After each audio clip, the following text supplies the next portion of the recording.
The most common question I get is optimal temps for Nova Scotia bouldering. Nova Scotia granite is coarse in texture with large quartz crystals that are extremely friction dependent. The coefficient of friction between any two surfaces depends on the physical characteristics of both surfaces, in this case, skin versus granite.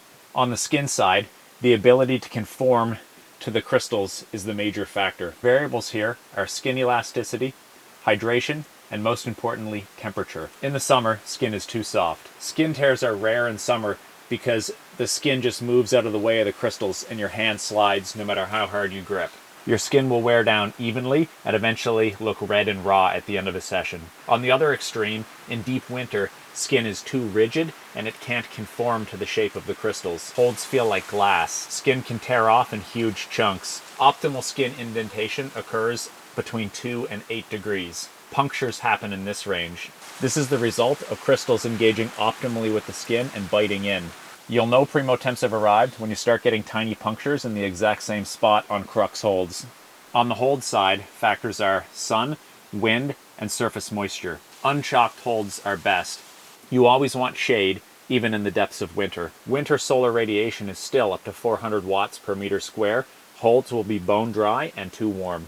Temperature-wise, anything you can tolerate without going completely numb by the top of the climb is primo. The most important factor is moisture. Contrary to popular belief, water is critical. In primo season, overcast and on the verge of raining delivers the magical conditions. Surface water on the holds depends on atmospheric water, sun, and wind. The colder it gets, the less water air can deliver onto the holds. You can measure surface moisture with a cheap moisture meter from Amazon. Visibly wet holds are always bad. This occurs around a surface moisture of 15%. The colder it gets, the closer to 15% is primo. In general, 8 to 12% is a good range. Ultimately, experience and the feeling of the hold is the method. Adding moisture back onto the holds is an art that takes practice. I use a brush and a spritzer. I spritz the brush, I wipe beside the hold of interest until it's just barely wet, and then brush the hold until it's just slightly damp. I add more water to the higher holds and I paint the climb from the top holds down. I wait until all holds are visibly dry and then I hop on for a go. Suss, adjust, and repeat.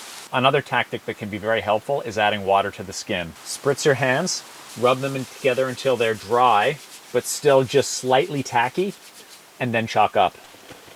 I do this before every go in primo season. Isotonic saline works even better than water. If you forget your spritzer, you can lick your fingers as a backup.